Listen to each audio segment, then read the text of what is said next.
There we There it go. is. We're live. Hey, everybody. Welcome to the Golden Goddess Affirmation live podcast recording. Wow, that's a very long title for this, but that's where we are right now. That is our title. um, this is our first episode. This is my first episode of this podcast. This is Rachel, and I'll let her give an intro in a second before I need to calm down. But before we do that, I do want to give her a shout out, even though she's like in this room with me, because she is the one who told me to do this podcast for my far south border North Grant instead of all these other things. Because I was like, well, this is like for my healing, but I feel like the other things will like serve the community better. And then she was like, I still have it. It's next to me. She was like, no, podcast. She's like, nope, nope, nope. You're doing the podcast. And I was like, okay. So I just want to say thank you, Rachel, for that. That was really helpful. And I'm really excited to be here with you with episode 1. So before we go into the affirmation cards, why don't you tell us a little bit about yourself? Hi, Trixie. I'm glad you have that napkin. It's nice to Yeah. see there's the legacy of this podcast exists on a napkin. It's very cool. It's very cute. I'm never throwing away the napkin. I'm just not. Yeah. Hi, everyone. My name is Rachelle Martinez. I am a higher ed scholar practitioner by day, and I'm a doctoral student in leadership studies as well. My entire career has been in higher education. I am an immigrant from the Philippines and the eldest daughter in my family. So lots to unpack, but I guess we'll just have it all. I'll leave it at that, and we'll have everything else emerge during our conversation. How about that? Yes, emerge. What a great word to use. These things will emerge. So, Rachel, would you like to, do you have it on your screen right now? Would you I like to do. read? Okay, great. Okay. Rachel is going to read the affirmation she chose from the affirmation card pack. Okay, so there were a couple that I was deciding between, but ultimately the one that I went with goes like this. There are consequences to every action I take, but that does not keep me from acting. It motivates me to choose wisely, to be responsible, and understand the power that I have within me. It's deep. I mean, I'm biased. I'm like, I like that, but I wrote it, so that's stupid. So, Rachel, tell us why you chose that affirmation. I think in like the current stage of my, I guess, healing journey, let's call it that. One of the biggest lessons is really the agency that I have over my life. And I think being the oldest in an immigrant family, there's a lot of instances in which I was made to feel responsible for other people, whether it's my younger sisters, my parents, the people around me. Um, that sort of led me to overextending myself outside of just what I could control, what I could do.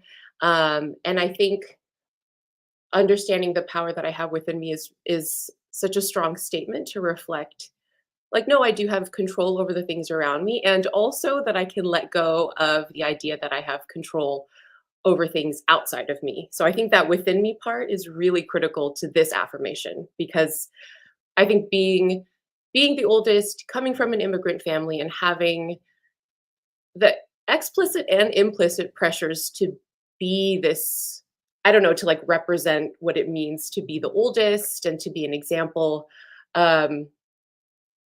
That a lot of it is I've lost my train of thought while talking. So I'm gonna Yes. I lost my train of thought. But I think I'll wrap it up there. Yeah, it'll come back. Yeah. So, for those of us who don't know what eldest daughter means, would you Yeah. like to tell us a little bit of what that meant for you specifically growing up, and maybe Yeah. what it means like as a general vibe? Yeah. Well, I think what's interesting about my family specifically is that I have 2 younger sisters, so we're all daughters. So I can't speak for family dynamics where there might be like an older brother, but then the firstborn daughter has a very specific experience. So that's not mine. Mine is, I'm the eldest daughter and I'm just the eldest. And so that meant I was an only child for 5 years. Before that, I was dethroned and became an ate. And I think part of that experience was um, feeling like I had to be an example to my siblings, doing well in school to also role model to them the importance of education. And I think too, being an immigrant, I didn't have that experience of growing up with a lot of cousins. Like my parents were both the first ones in their family to come to the Yeah. United States. And so it was always just the five of us. Like we had cousins in Orange County, but for the most part, like in our house. And I don't really know the big family parties or like the huge holiday gatherings. It was always just the five of us. And so we were pretty tight knit and close. And that also meant like I didn't necessarily have an ate kind of figure to look up to. I was very much like, no, this is what I am and this is what I have to be. So it's also meant that a lot of my friend group tends to be older than me because I'm like seeking that older sibling dynamic or even that like mentorship that I didn't necessarily have growing up. Dude, that's rough. I know. Like, how did you how did you figure out what you were supposed to do then as like an older sister? Like, did you watch like 90s TV? Like, what? Like, you know what I mean? Like, how did you figure it out? Did you Yeah. figure it out like from your parents just being like, you have to do this, or what? That's a great question. I mean, we didn't have cable all of my childhood. So just like piecing Neither together, did I. right. The basic channel like the basic channels to be able to get like NBC or whatever. Um, I think there was a lot of reliance on school and like peers and hoping that I had teachers that would be willing to go like the extra mile to talk about college, even like that whole process I had to do kind of on my own. And my younger sisters, the middle one particularly will say, like, I'm so glad you were born first so that you could figure this all out for us and let us know what to do. But I think for the most part, it's like piecing together information from wherever you could get it, whether it was teachers or peers or dial-up internet, like trying to understand college access and all that kind of stuff. Like it really is about the extra work of putting it all together and making sense of it. Dude, and your family did you feel the pressure to do that more so from your parents or actually from yourself? Ooh, that's an interesting question. I think it's like it starts with parents. And a lot of these things are sometimes like subtle, I've definitely got the like why is this a B and not an A conversation? And then I started to get A's and it's like, you can't, what else can you say? So, but then I think because it's such like, when that becomes your whole life, it's hard to, like, is it me or is it my parents? And I realized even in this last year, so much of it is me. Like I've internalized, like, no, let me put the pressure on myself so that you don't even get a chance to do it. I've already put it on myself. That's, I think, how it's like manifested. Yeah. Dude, isn't that crazy though? Yeah. There you go, boom, intergenerational trauma. Like, because it's like so odd. It feels better to take that control, and at least it feels like your voice Yeah. versus someone else's voice, even though literally it's just an integrated there. Yeah. Yeah. Absolutely.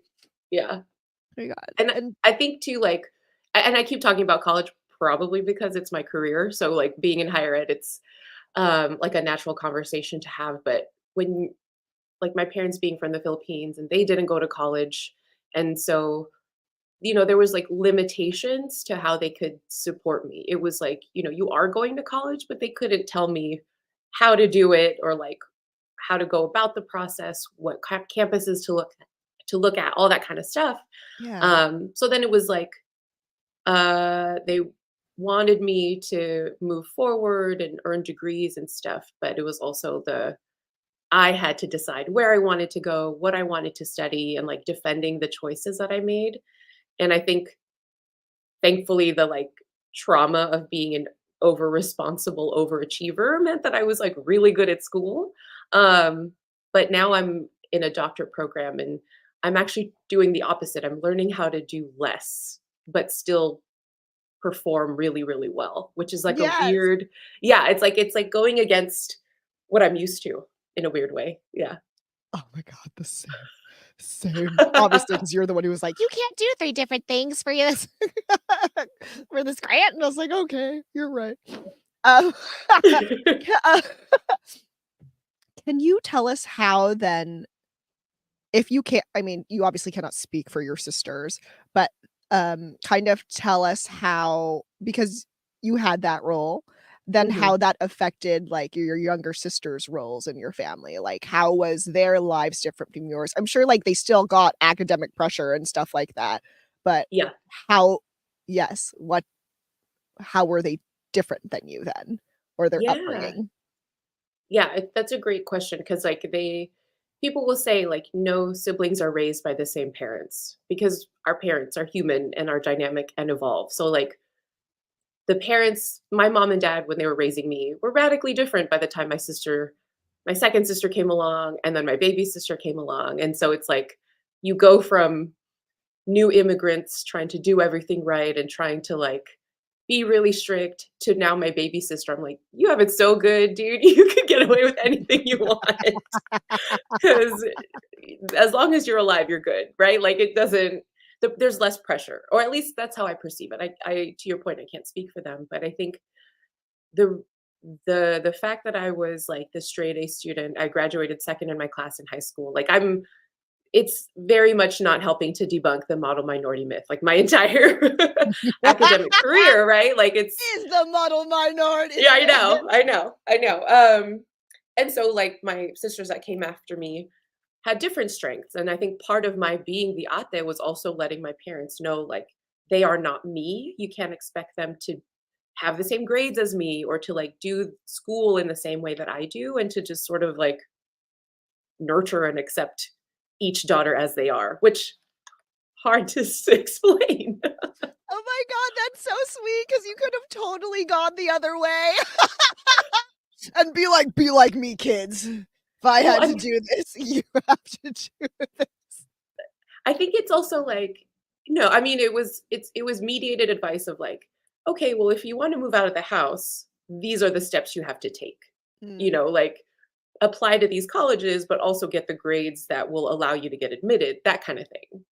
But less mm. pressure about getting straight A's or whatever GPA, but more about like, okay, whatever you want out of your life, these are the steps you can take as I know it. Follow the advice if you want. But yeah, it's definitely been a balance between um like letting not letting necessarily, but understanding that my sisters have their own lives and part of that is allowing them to learn their own lessons and I'm here to provide guidance, but I'm learning not to like be over invested in how they live their lives because it's like a tricky fine line. I mean, the intergenerational trauma of like codependence, right? Like we're so Yeah.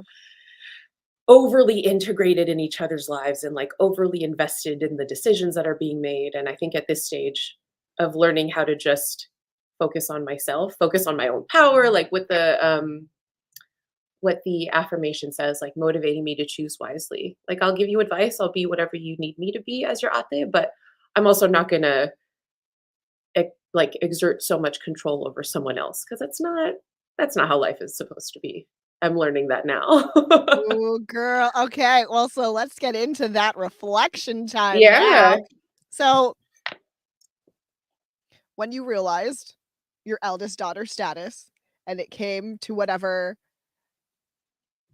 head it came into where you're like, this isn't great, you know? I guess my question then is, when did you realize this was affecting you in a negative way? Like having that role? Did it ever, I guess, did it ever become like a problem? And then what are you learning now? Like, how are you Yeah. coping with it? How are Yeah. you healing from that?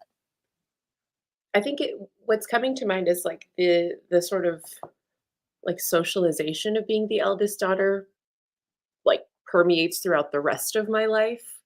So being like the overly responsible overachiever. That's like what my therapist like those are the key words that we've identified for myself is being overly responsible and over delivering is what we talk about. So like wanting to um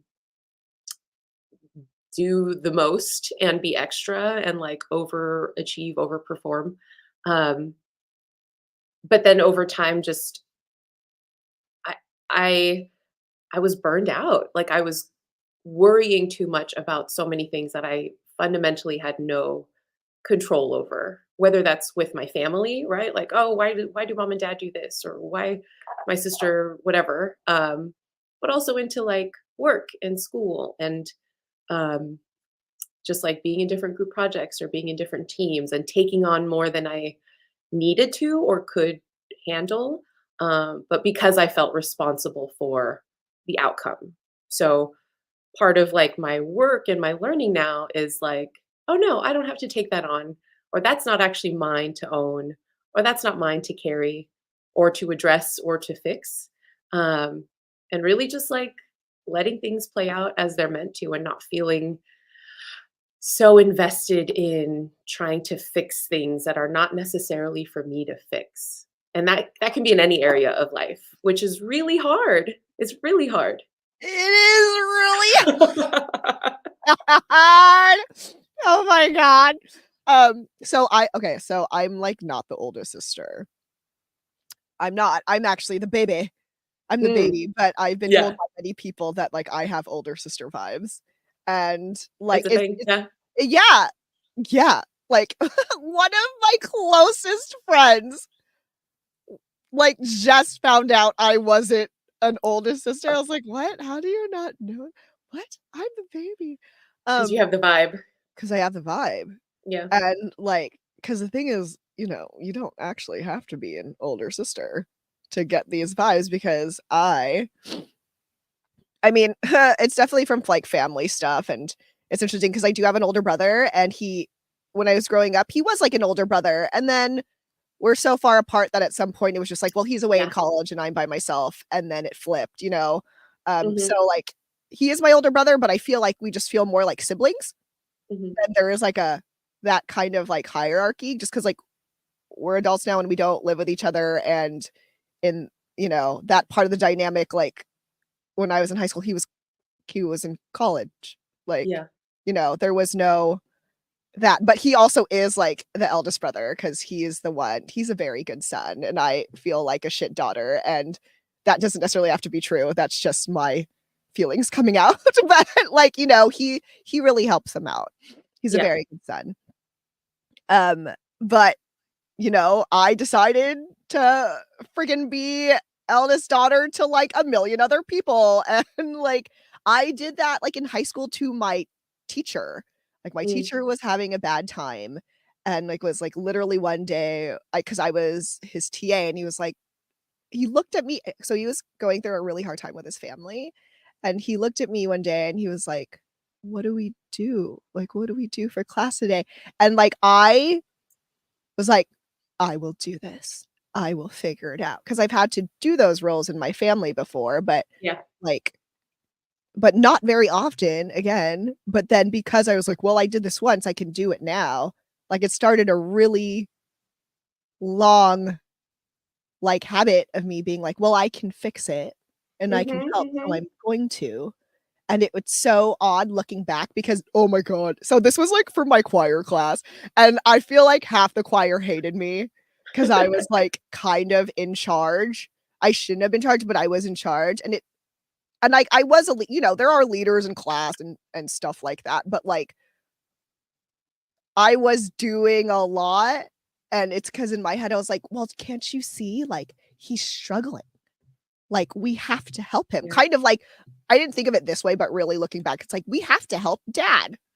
We have to you know what I mean? Like, we have to help these Mm. parents because they need our help and they're struggling and everyone else is being like a normal freaking kid and be like, "What the hell is wrong with Trixie? And why Dude, is she yes. so, like, in charge? And, like, why is she so bossy? And why does da da da?" And, like, I didn't care. Like, I knew it was hurting me and, like, my relationships with people, but I was like, "Yeah, but he's struggling, and so this is what we do." like we're going to help the adults. And so like I feel like that really bore my older sister vibes, because then it continued on to my life for a really long time. Yeah. Yeah. The whole idea of like, well, who if I don't do it, then it's not gonna happen has been Ugh. yeah, I have been like challenging that narrative a lot lately. And it's been interesting because I think once you establish these sorts of roles and it becomes like the dynamic, right? Like, oh well, Ata's gonna do it. Like she's always, cooked all the sides for Thanksgiving, or whatever it may be. She's the one that decides where we're gonna eat. And it's like a jarring pivot when some like I eventually am like, no, I don't want to do that. And then it kind of forces the family or whatever, group dynamic you're in to also have to adjust. Like, okay, if she doesn't do it, then what are we going to do? And I remember I had a conversation with my mom like a few weeks ago, and just like feeling pressure about like a family event. And I'm like, well, I don't have time. Like I'm in school, I work full time. I would love to help out, but I can't. And my mom literally like she had to remind me, like, don't worry about us. We're okay. It's gonna be fine. Like we know you're busy. And so this is where I'm going back to your question of like, is it me or is it my parents? And it's like a lot of it has become internalized so that it's just habit, second nature. And Yeah. it's really uncomfortable to do it differently, but also realizing that it needs to happen. And like, we can't have these shifts if we don't change. So Ooh, we yeah. cannot. Dude, okay, when I was listening to you talk, and I was like, "Oh, savior's complex." Yes. Yes. Captain Save-A-Ho. It really is. It is. That's amazing. I've never heard that. Thank you. Really? I've never heard that. Thank you. Thank you. Thank you so much. That's amazing. Oh my gosh. So like I went through a really toxic relationship and then breakup a few years ago. And then my like savior complex meant that any like friend that was going through a breakup, I was immediately like, "Oh my gosh, let's hang out, let's talk, let's do this." And it's just like a fascinating instinct to see a situation and be like, "Oh no, I can help. I can be support. I can do this, I can do that." And for a time it was fine until I just, there's only so much time and energy that people have. And I was overextending myself and then wondering why I was so like tired or irritable or all that kind of stuff. So, yeah, man, savior complex. That's real. Dude. Okay. Okay. This is actually a question someone asked, so I guess we're going into questions now. Okay. Okay. Because it's in direct response, like how someone asked for this podcast, how do you take care of yourself now? Now that Mm. you're not taking care, of your younger siblings, like how are you doing that for yourself? Ooh, that's a good question. And I think the first step is to like recalibrate the internal compass to even understand what it is that I want, and without any consideration for others. And this whole idea that selfishness is not a negative thing and is like crucial to our survival to be selfish and to take care of ourselves. So it's learning how like this it's so basic, but it's hard to practice, like learning how to say no to stuff and being okay with that. And I think the being okay with that part is hard because there's like a guilt of like, oh, they asked for my help and I couldn't be there, and maybe I can like counter offer with something else, but I really don't have time or energy. And really just like trusting that the people in my life know that, or trusting that the people in my life would want me to take care of myself, and that Yeah. that's important to them too. Um, so yeah, it's like, what do I actually like? What are the things that I enjoy? And doing those things to take care of myself. So like for a time I was doing like Sunday morning walks on the beach, which was really nice, and like just spending more time alone because I feel like when you live a life that is so implicitly in the service of other people, it's so Mhm. easy to neglect yourself. And like I try not to assume that just because I don't have something scheduled that that's not important sacred time for myself. That needs to be Yes. protected and scheduled also. Yeah, yeah. Yes. Oh my god, I was looking at my calendar the other day, and I just had to talk with a friend where, like, I wanna do a lot, like, I love a lot of Mhm. things, and I wanna do a lot, and so I'm coming to her because she's really good at organizing stuff. She's like, "You can have all the things you want. You just have to better organize." And, like, my organization right now is really janky. It's not 0, but it's nowhere near 100. It's maybe, like, at a 30, you know? Yeah. Like, it Yeah. exists, not all the time, but I was looking at that and being like, "Holy shit, I think I'm going to have to schedule free time as a thing or I'm not going to do it." Mhm. Like, I'm Like, just not. you have to block it off. Yeah. Yes, because then it just comes like you said, like, because someone will be like, "Hey, can you Mhm, do this? Can you do this for me?" And I'm like, "Yeah, and, like, technically I'm free. Yeah, yeah, mhm. I'm gonna do it." But then if I do Mhm. that and I don't have a free weekend, then I'm gonna, like, lose all my marbles All of and, them. like, burn out or, Yeah. like, just start crying in the middle of the week, you know? Yeah. So I call them Rachel days. Like, I just, like, brand the whole day in the service of myself and whatever I wanna do, and that's often, like, I don't know, cooking, taking a nap, running errands, but at least it's, like, it's mine, you know? Yeah. And no one is expecting anything of me. Yeah. Oh, I like that. I never Yeah. like, so I'm thinking now, and I think this is because like, I need this as, like, Trixie. Trixie days needs to be like, "I'm in my room and no one talk to me and let me Yeah. watch TV." Yeah. But there is something to be said where it's just like, really, it doesn't have to be that. You can run errands and stuff because as long as it's your choice, like, that's the whole thing. It's your Yeah. choice. It's whatever you wanna do. Because I'm having a problem where I'm like, I'm guilting myself for doing anything, but I'm like, "But I really wanna do it." Yeah. But then if I don't, then I do like, yeah, like, it's the whole thing about, like, yeah, what is it you really wanna do? Oh, that's so Yeah. nice. Good job, Rachel. But also, let me not pretend like this shit is easy, because it really is, like, fighting against your second nature, your instincts, what you're so used to doing, and it's like, "Oh, maybe I can call this person because I haven't talked to them in a while," and that is my choice, but also that means that that's time spent with someone and not with me. And so, like, going back to the affirmation, it's like there are consequences to every action I take. So, saying yes to something means saying no to all the other stuff. And Mhm. sometimes that's fine, and other times it's like, hang on, we're doing too much of that. We're tired, we're irritable. And like, we want to show up in all of our spaces as our best self, but only if we really have time in between to like refresh, reset. Otherwise, we're just constantly going, and we're not machines. No, we're Yeah, not. We're really good at pretending, but we're not. We're not. I Okay, know. here we go. Here's your next question. As an older sister, do you find yourself playing that role in other relationships, i.e., at work, school, with friends, etc.? This was the one where basically 2 people asked the same Yeah. question. Yes, the BOGO question. Yeah. Yeah, and I think I mentioned it earlier, like it spills over into the different areas of life. And the work context, I think it's interesting. And I work at a university, so in a school that's very like collaborative, and we work pretty closely together.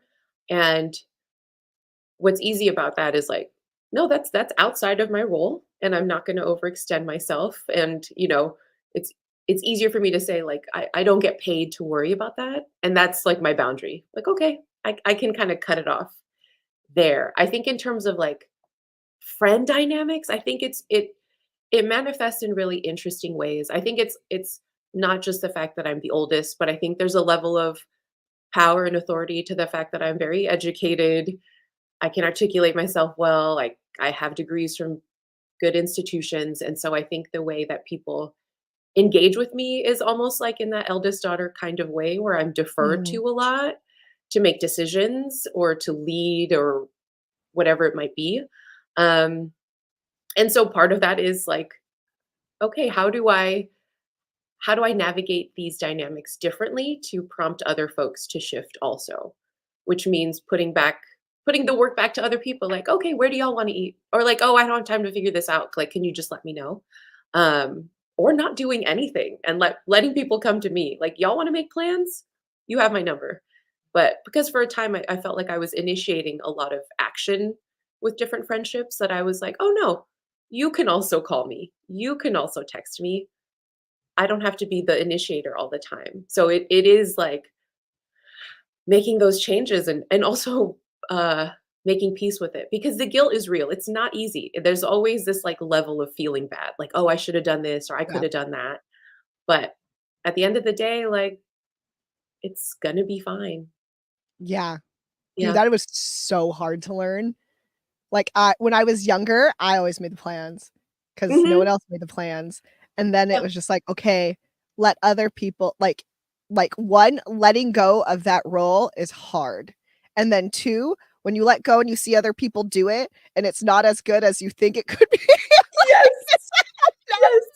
but that's, like, hella not helpful and judgmental, and, it's just like, "Oh, you wanted that you wanted someone else to do it, so you need to let them do it their way. Like, come on, girl, like, this is what you wanted," and then, like, having to be like, "This is what I wanted. No, they're doing great. Just because it's not my way doesn't mean it's not good," and then just, like, like, experiencing it happen. Yeah. But it's good, but it's oh my god, that was so hard. That was so Dude. hard at the beginning because Yeah. I'm like, "Oh, no, I want it to be done this way. Oh, no, girl, it's not yours. Like, let it go." That's part of the terms and conditions is that when you choose not to do something, you also have to accept how it turns out. Yeah. Which Yeah, is yeah. And I think what's coming to mind too is like when I'm critical of how other people do things is a reflection of how critical I am on myself, which yeah, also goes back to being the eldest daughter and feeling like I had to be the example and feeling like I had to be the role model and basically doing everything perfectly or whatever however you want to call it. And that having that become my like inner voice. And so I'm hard on other people because I'm hard on myself. And it's yeah, so like subconscious that I didn't realize maybe until the last year or so that that's what was actually going on. yeah. Ooh, do you ever, Yeah. like okay, so high school me was probably the most like that and, like, the most, like, hardcore on myself, so hardcore on other people. Do you ever look back and, like, cringe? Because like, I do, 'cause I'm doing it now. I'm like, "Ooh, I was so" especially because like, I did not drink until I was, like, 21, and Yeah. everyone who drank before that, I was just like, "Ugh," like like, I was such a little, like, butt face, like, I don't even know, dude. Like, I had to stick up my butt. I was very self-righteous. There you go, that's the word. I was so self-righteous, but it's because, like, I was very like, "Well, I'm not gonna do this and da da da because that's Yeah. bad. So if you do this, that's bad." Um, Yeah. and I would try to not lecture people, but I'm pretty sure I lectured some fucking people, which is just Yeah. like, yeah, Yeah.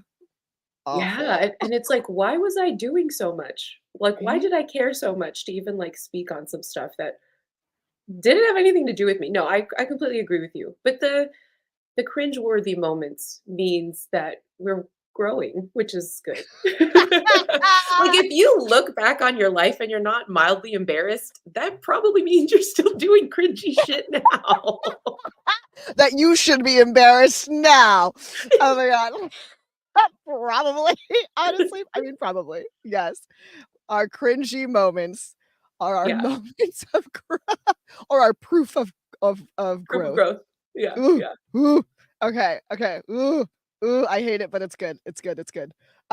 Okay, this I don't know if you actually had an issue with this because we didn't get to this, but I did have a question for you where someone asked advice about how to get along with your younger siblings. Like, if you don't get along with them, like, then what? Like, what do you Oh. do? I don't know if you ever experienced that or have anything to say on that.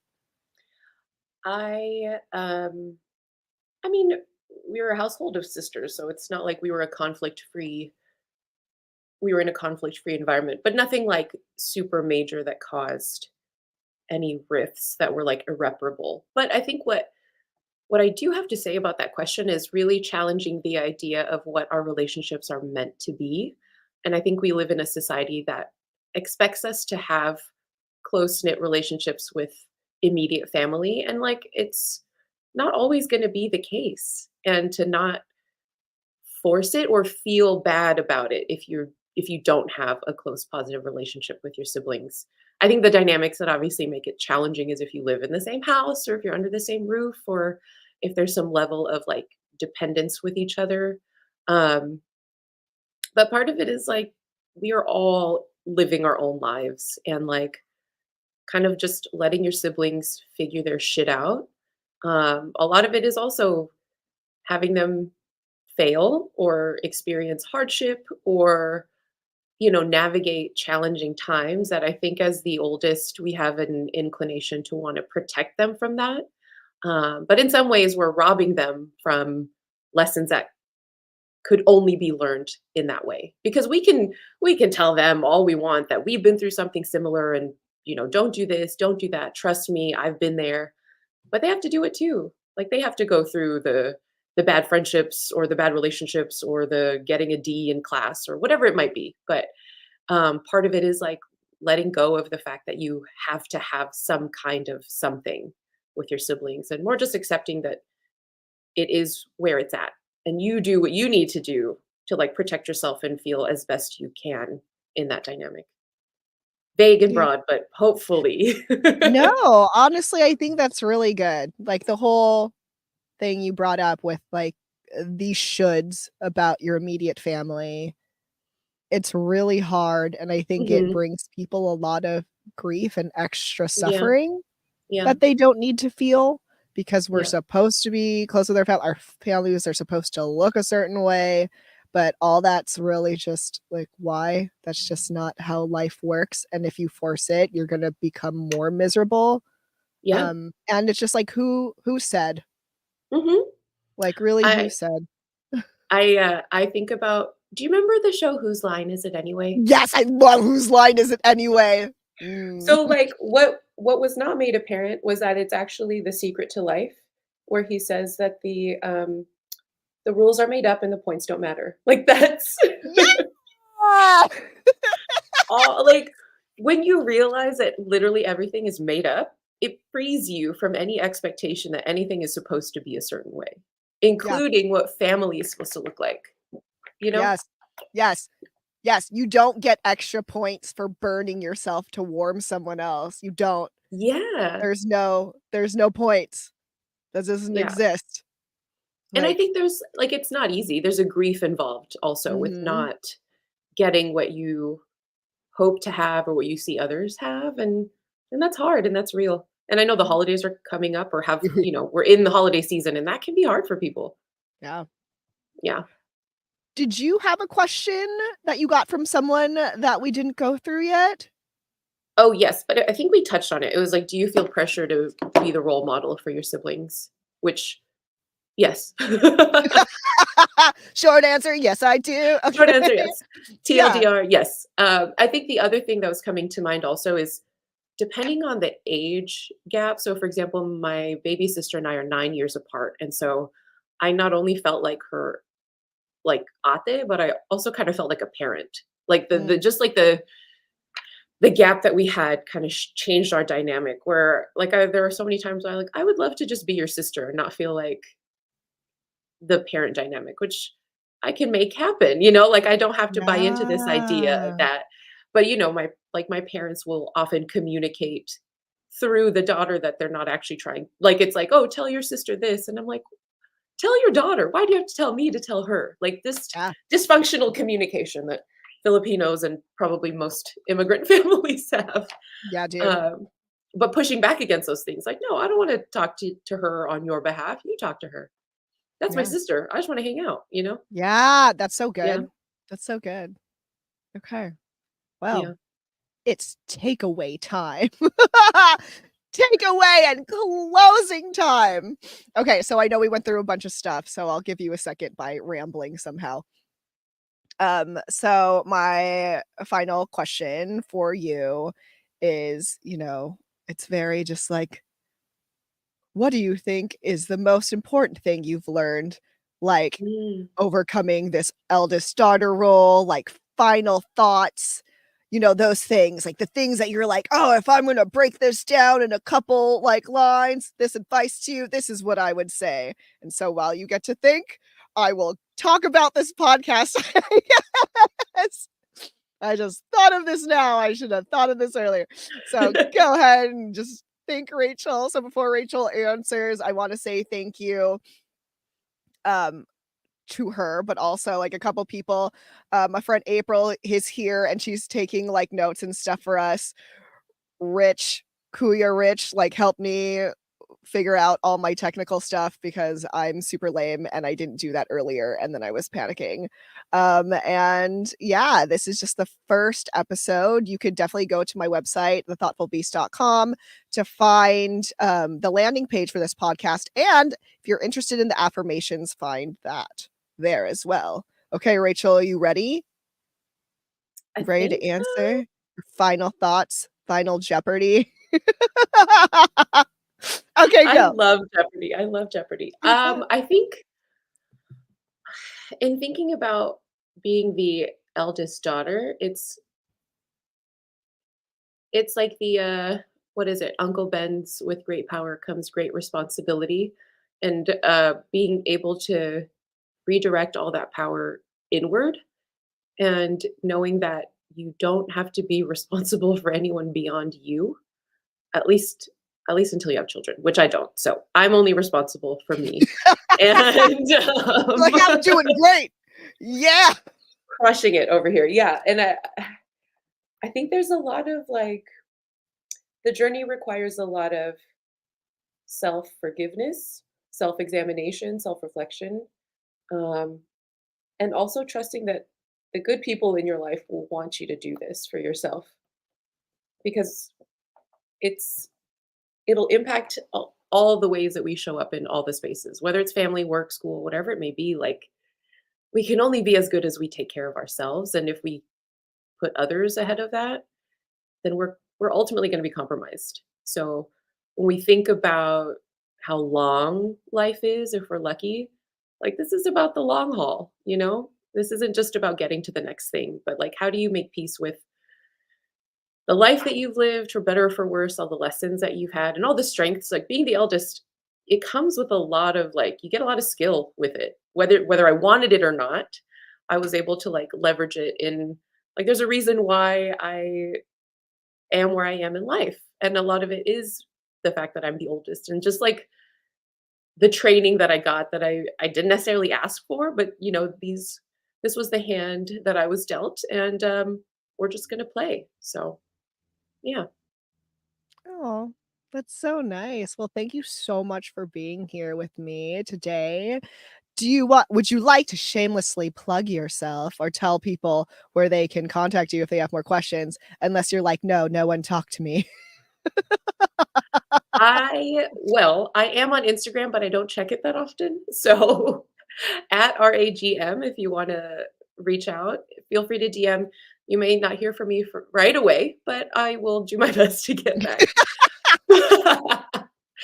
I think also part of this whole process is unplugging. I think we live in a society that tends to like put more outward than inward. So I'm trying to redirect it inwardly, which is why I'm like less active on the platforms. But I'll reemerge when I graduate. I think a lot of it is like this season of Yeah, life. dude, priorities. Yeah, Super yeah, priority.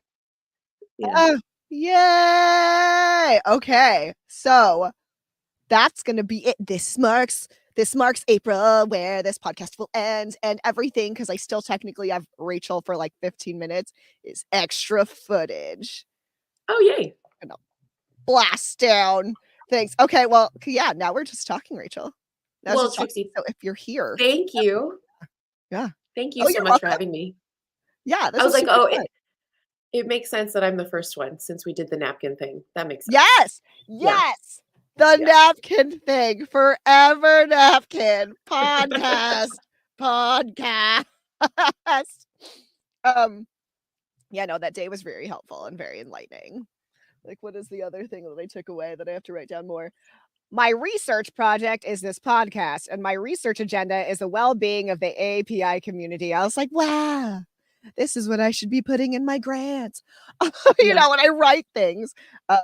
So yeah. Okay. Are there any questions that I'm not an older sister, but Yeah. is there any questions that you have or anything that you want to talk about that we didn't get to talk about in that podcast section? I was thinking about like eldest daughter energy, and my bachelor's in psychology, and so when I learned about birth order, I was like super geeking out about it because I'm like, this shit makes so much sense. Like how we're just like the order of the siblings, all that kind of stuff. And so to your point, like when there's a big gap between siblings or like a gender dynamic, that eldest daughter vibe can definitely emerge for sure. Because I'm technically the eldest daughter. Yeah. Yeah. I am technically the eldest daughter. I do have some questions for you. They're Yeah. kind of like just fire off questions. So, when I asked you to be on this podcast, I'm like, it's about healing from intergenerational trauma.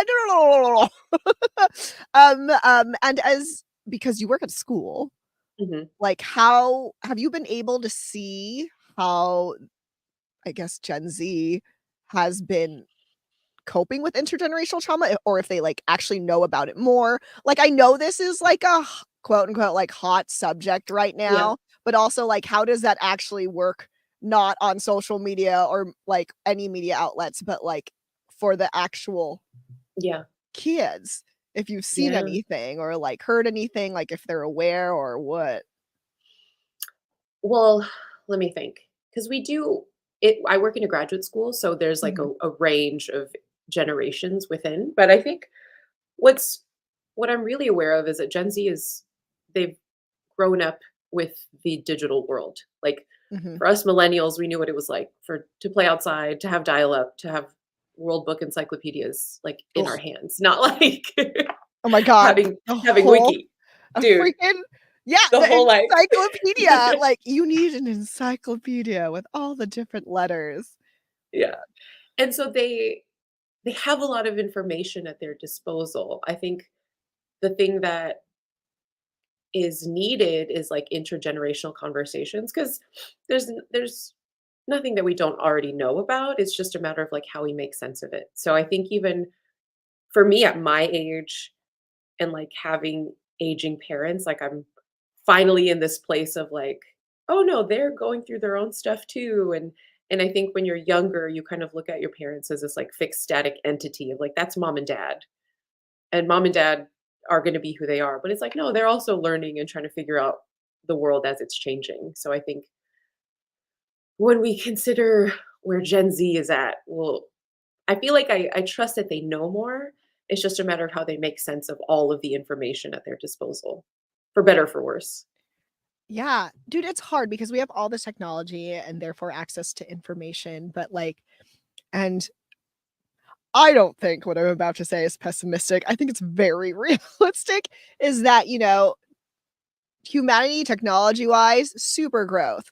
Like, actually socially, no. Like, no, like, people don't have empathy. I feel like it's gotten worse, and, I know Mhm, I probably feel that way, especially because of 2020 and on, mhm. but, like, yeah, it's interesting because if you have the knowledge, but you don't know how to implement it to actually bridging these generational gaps, then, like, Yeah, then we then it kinda it's, like, shittier because you're like, "I yeah, have the information, but I don't know how to use it, so now I yeah. just know we're suffering more, and that we" Right, right? You know what I mean? But then it's just like, right. but who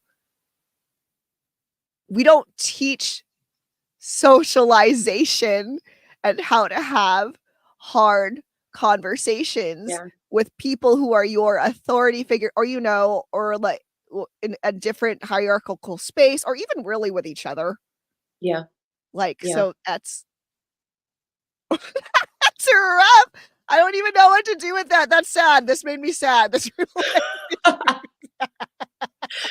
Yes, I mean, I will, like, on a regular basis, kind of sit with thoughts like that, and my, like, way to come out of it is what we can control, which is ourselves, and so it's like, in every space that I'm in, how can I offer expanded perspectives? How do I fight against wanting to be like, I keep seeing more and more in society, it's like if you are for one thing, people assume that you're against something else by Mm, default, and we yep. don't invite enough nuance or even contradict like, the world is full of contradictions, but it's easier for our brains to make these oversimplified conclusions, and hence the world we live in, right? And so it's like, how do we expand our thinking more? And part of that is like, I can't control anybody else, but I can do it with myself. And I also know how Mhm. hard it is to sit with Yeah. contradiction and nuance and gray area. And I get why it's hard. I get why people don't choose it, but at the same time, I don't want to keep living that way. It sucks. Yeah. Yeah, no. It's good. Yeah. Good response. I'm like, I'm sad," and you're like, "It's gonna be okay.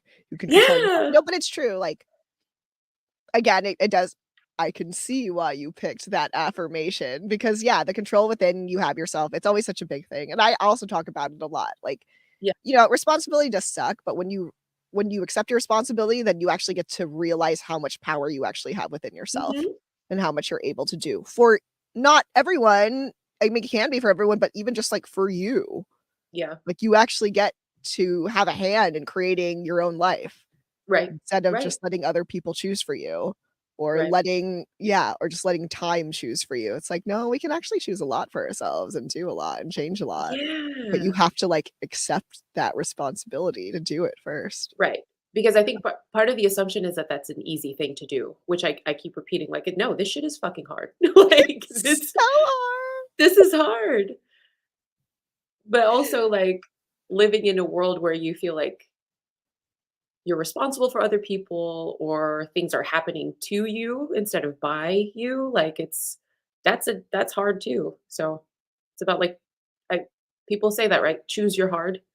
So, Choose your hard. yeah. Oh, yeah, choose your hard. Yeah, I can hear my therapist say that. I Choose know. your hard. I'm like, "No." Yeah, I don't want to, and they're like, "Okay, I will." Yeah, choose your hard is very real. Ugh, Yeah. alright. Yay. Well, thanks. I feel Thank like you. this is a good time to end for us. It Yeah, feels complete. it How was does. it? How was this? It was good. I wanna keep talking. Well, I could still keep talking, but, like, this is good. Yeah. Yeah. No, it's good. No, I This know, because 'cause I'm like, if we start again, then we're gonna go for it, like, an hour something. Like, Yeah. it's, like, very, like, you have to be very, like, "When? We need to find an ending and just keep it that even though we can go forever." Yeah. But yeah, Rachel, really, thank you. Thank you for being Thank here with me. This you. was super fun, and I learned some shit, so thank you for that, and was reminded and validated, like, of things that I know and are still trying to learn, so that was really wonderful. And thank you to everyone who is here or who was here or for a week will be looking at this. Like I'm gonna take it down. So what I'm doing with the podcast, Rachel, is that Mm. I'm having the live recording stay up for a week and then I take it away. And then the next time you're able to hear it is the actual like podcast recording. So if Yeah. you're here and you get to see this footage, you get extra stuff. Um, and then hopefully, my hope is that, when the podcast comes out, we sound a little more curated. We sound, Just a little. just a little, but, not too much, but just a little less messy. We always wanna keep some mess in there, or we are Yeah. robots, and then it's not as fun anymore. Yeah. Okay, Works for me. everyone. Yeah, thank you. Thank you, thank you. Rachel, I will end the live stream, but I'll Okay. still be in this room with you. Okay. This is Thank you, where we thank say you. bye, everyone. Bye-bye. Thank Bye. you, thank you.